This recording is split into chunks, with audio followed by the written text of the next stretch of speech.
민주당 당심이라는 실체, 민주당 내부에서 당심에 대해서 이게 맞냐라는 비토의 목소리가 나오고 있습니다. 물론 그거보다 더 큰 목소리는 왜 조국을 문제 삼느냐라는 이 강성 권리 당원들의 목소리에 뭐랄까요, 순응하는 초선과 재선, 삼선 의원들의 모습이 아닐까 싶습니다. 연일 보도가 되고 있는데요.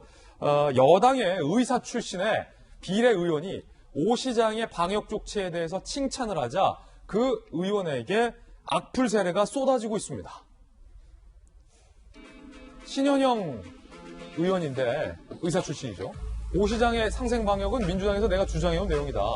그동안 여러 루트로 상생 소통의 방역 지침 만들어야 한다고 얘기했는데 민주당에서는 활용되지 못한 정책이 국민의힘에서 채택됐다라고 여당 의원 중에서는 유일하게 오 시장의 방역 조치에 대해서 칭찬을 했습니다. 공개적으로. 문제는 이 다음에 벌어진 일입니다. 그렇게 좋은 정책이면 가서 오세훈과 함께하라. 기억하겠다. 다시 보지 말자. 물 흐리지 말고 국민의힘으로 가라. 비례대표이냐? 우리는 선택한 적 없다. 정당 정치가 뭔지 모르는 정치 아니야. 자의식이 과잉. 이것부터 예방 먼저 하라. 나대지 말라. 라는 악플 세례가 신현영 의원에게 쏟아졌습니다. 나와 다른 의견을 견디지 못하는 이 문자 폭탄 악플 세례. 이거 과연 그냥 양념이라고 볼 수 있을까요? 에너지원이라고 볼 수 있을까요? 신현영 의원은 과연 이게 충정이라고 생각했을까요? 뭐라고 얘기했을까요? 들어보시죠. 권위주의적인 소통 방식을 배제하고 초심을 가진 의원들이 국민의 뜻을 담아 제안한 좋은 정책들이 당론으로 반영될 수 있는 건설적인 논의 구조가 만들어지도록 당 내의 소통 시스템을 구축해야 합니다. 다 민주당을 사랑하는 분들의 목소리라고 생각을 하면서 지금 받아들이고 있는데요. 왜 민주당 내에서 다른 목소리가 나오느냐에 대한 속상함이신 것 같아요. 자, 결국 신현영 의원도 당을 사랑하는 마음에서 비롯된 것이다 라는 메시지를 냈습니다. 처음에 반성문을 썼던 초선 의원들, 민주당의 권리당원에 의해서 초선 5적으로 비판받기도 했는데 그중에 한 명이었던 장경태 의원이 결국 미안하다라고 사과문을 썼습니다. 지지자들에게 입장문을 냈습니다. 조국 전 장관께서 고초 겪으실 때 그 짐을 저희가 떠안았어야 했는데 그러지 못했다. 진심으로 미안하다라고 지지자들에게 입장문을 냈다라고 합니다. 박정환 대변인, 네. 아니 초선 5분들, 특히 오영환 의원, 조국 사태에 대해서 우리가 그대로 가만히 있었던 것에 대해서 수호했던 것에 대해서 미안하다고 사과한 게 엊그제 같은데 아무리 당신 권리당원들의 비판이 거세도 180도로 얘기가 바뀝니까? 같이 십자가를 졌어야 되는데 그 짐을 떠안았어야 되는데 조 전 장관이 고초를 겪으셨어야 되는데 그러니까 사과를 하지 말든가. 애초에 시작을 하지나 말던가. 저는 지금 그래도 보궐선거 이후에 초선 의원 5명이 저렇게 해서 공개적으로 무언가 그동안의 일을 잘못한 것을 되돌아보자라는 취지로 얘기했을 때 그래도 민주당이 젊은 의원들이 무슨 살아있는 힘이 있구나라는 생각을 했는데요. 며칠도 가지 않아서 처음에 2차 성명서 나오더니 오늘 장경태 의원 지금 한 얘기는 그냥 미안하다 수준이 아니라 그냥 항복 이렇게 되는 건데요. 과연 저렇게 돼서 당이 제대로 가고 있을 수 있는 건지, 그리고 본인들이 국회의원으로서의 무게감을 느끼고 있는지 참 답답합니다. 옛날로 돌아가면 지금 저희 국민의힘 전신입니다마는 새누리당, 그 위에 미래통합당 쭉쭉쭉 오면서 온갖 일들을 겪으면서 오늘날까지 온 거 한번 되돌아보면요. 결국엔 거기 뭐가 있었냐면은 무슨 대통령의 레이저, 거기에 무슨 찐박, 친박, 온갖 이런 것들이 있다가 국민들로부터 외면받고 심지어는 자당이 배출한 대통령이 탄핵받는 그런 상황까지 갔었거든요. 저는 지금 민주당이 이런저런 내용을 겪고 있다고는 합니다만은 아직도 그 깊은 응어리진 국민의 속을 아직 못 쳐다보고 있다고 봐요. 그러니까 상대당이긴 하지만은 그래도 잘 되기를 바라는 마음에서, 왜냐하면 잘 돼야 우리 나라가 잘 되니까 잘 되기를 바라는 마음에서 감히 말씀드리면 정말 국민들이 왜 힘들어하는지에 대해서, 왜 분노하는지에 대해서 한번 진단해 봤으면 정말 제대로 된 진단이 있어야 옳은 처방이 나올 수 있듯이 한번 다시 되돌아보고 뭐가 문제인지 한번 돌아보기를 한번 부탁을 드립니다. 저렇게 알겠습니다. 너무 기대하다가는 더 더 힘든 곳으로 갈 수도 있다라는 말씀을 드립니다. 자, 뭐 야당 소속의 박정환 대변인 견해였는데 이재명 기자, 초선 의원들이 5명이 사과할 때 오영환 의원이 분명히 조국 사태 때 미안하다라고 했잖아요. 조국이 정의의 인물인 줄 알았는데 아니었다. 나중에 깨달았다. 미안하다라고 사과했잖아요. 그 옆에 장경태 의원 같이 있었던 거 아닙니까? 사과 같이 해놓고서 이제 와서 권리당원이 반발하니까 조 전 장관이 고초를 겪으신 게 됩니다. 그 짐을 떠안지 못해서 미안하다라고 합니다.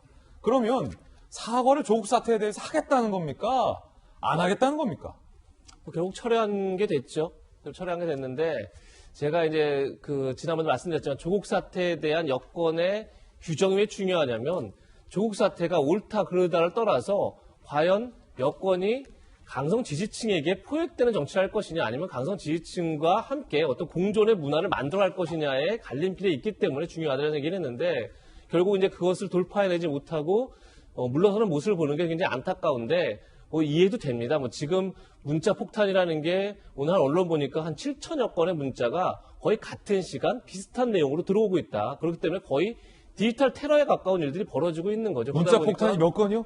7천 건이라고 이제 한 언론이 보도했던데 그러다 보니까 거의 디지털 테러 수준을 당하다 보면 사실은 굉장히 위축될 수밖에 없는 상황이라는 생각이 드는데 자, 조국 사태에 어제 제가 이제 SNS를 보니까 많은 여권 지지자들이 이제 그런 글을 올렸더라고요. 이미 조국 사태가 2년 전의 일이고 그리고 지난해 총선에서 이미 평가를 받았고 사실 여당이 압승으로 끝났기 때문에 그걸 다시 알갈발 문제가 아니다라는 식의 글들이 굉장히 많던데 자, 이번 보궐선거의 표심은 어떻게 보면 부동산 내로남불이라고 볼 수 있는 거죠. 부동산 문제와 관련해서 위선적인 모습을 어떻게 보면 LH 사태 그리고 김상조 전 실장, 박주민 의원 등등에서 이제 봤고 그것이 이제 표심으로 나타난 건데 사실 위선의 문제를 제기하면 조국 전 장관 사태로 가지 않을 수 없는 거죠. 왜냐하면 그 전에 전 정권에 대한 적폐 수사를 했던 검찰은 정당하고 훌륭했고 조국 전 장관 수사부터는 그 검찰은 불의하고 부당했느냐라는 이중잣대 논란이 거기서부터 출발하는 거죠.